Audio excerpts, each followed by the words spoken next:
Here's the deal.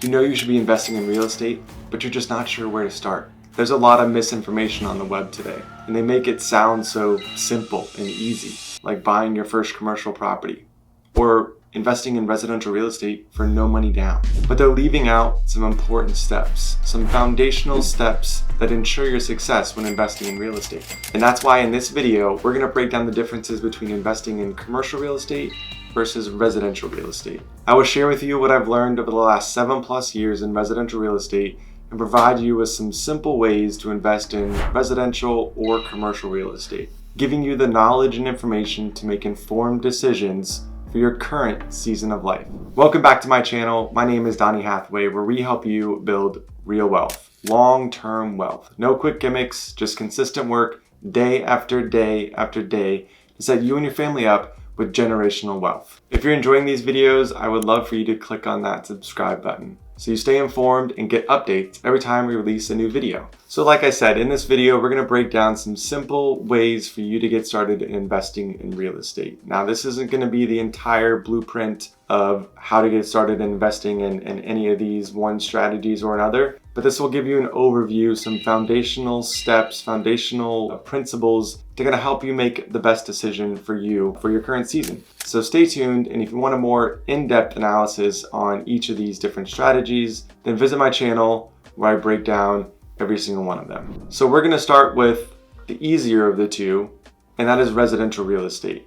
A residential real estate is defined as any building that has 1 to 4 doors. So that you could invest in a duplex or a triplex and it'd still be considered a single family residence. So starting there, if you invested in a duplex or a triplex or a quadplex is a great place for someone to get started with little money down or little experience, because you've probably heard the term house hacking before, but you could live in one of the units while you're renting out the other units, maintaining them, managing them, gaining all the experience that you need to become a seasoned real estate investor, all while someone else is paying your mortgage. So it's really a great tool for someone to get started in investing in real estate. Fix and flips is another great strategy for first-time investors, and it's commonly what you see when people are thinking about investing in real estate. It's where you are buying the property, you are doing some updates to that property, and then turning around and selling it for a profit.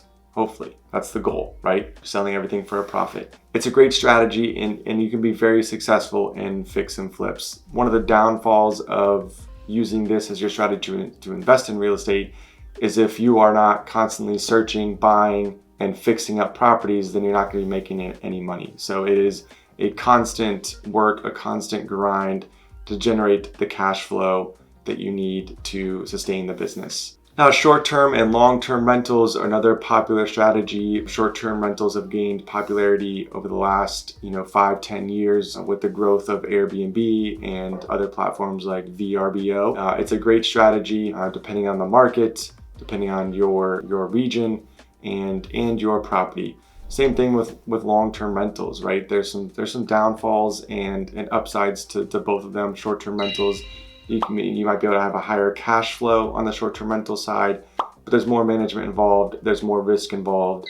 Long-term rentals, you have a tenant in there for 12+ months at a time. There is less cash flow, but less risk involved once you have a tenant in place. There's not that constant turnover and worry of, is your property going to be destroyed? Are there going to be some repairs that are needed? So both great strategies, and both can be done relatively simple as first-time investors. Speaking of short-term rentals, my wife and I purchased our first investment property over 2 years ago and learned a ton during that process. So much so that we created a free guide for you to avoid making some of those mistakes that we made and to help you make a profit earlier on from day one to get you up and running on Airbnb. So if you're interested in that, click the link in the description below and download your free short-term rental guide today.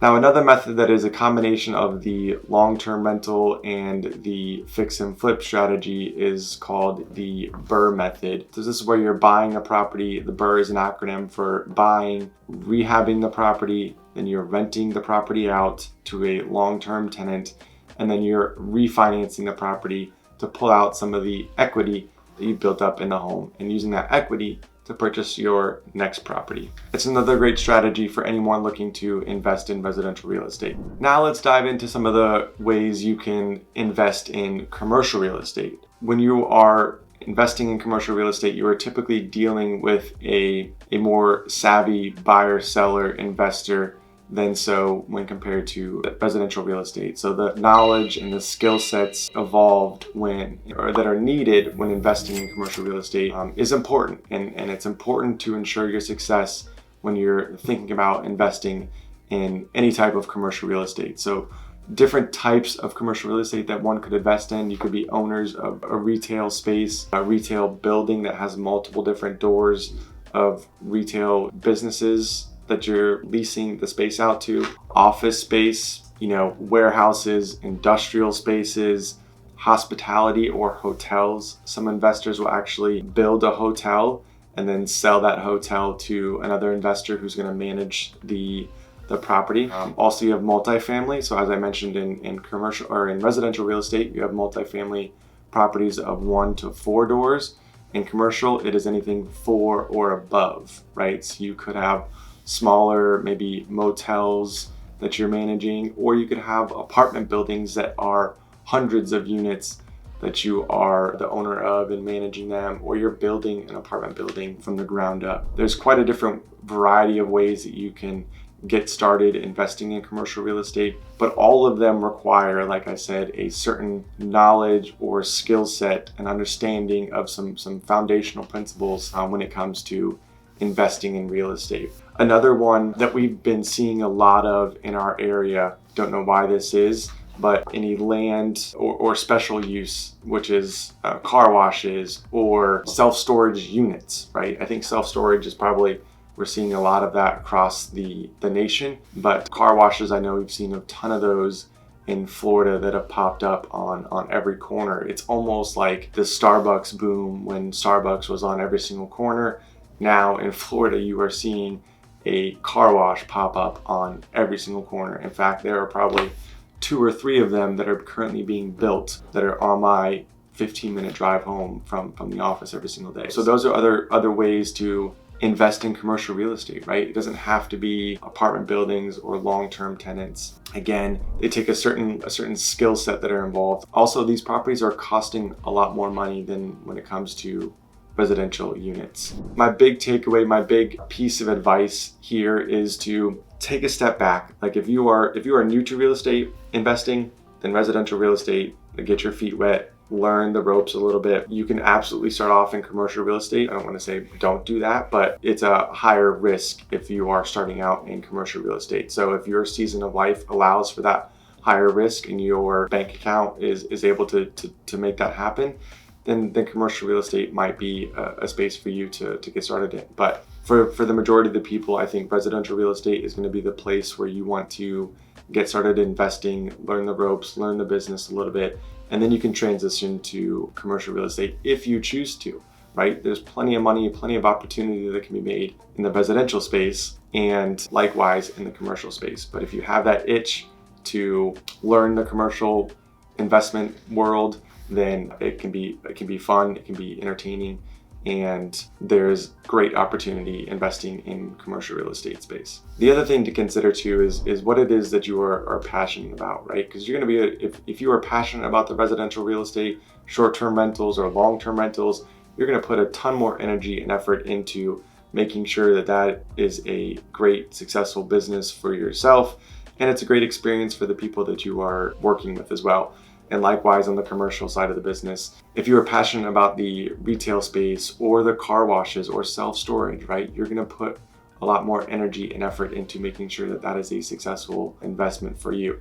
So I think that's the important piece of this, and that's what I wanted to highlight in this video, is to give you a basic understanding of different ways that you can invest in residential or commercial real estate, but also figure out what it is that you enjoy doing the most and stick with that and don't give up on it.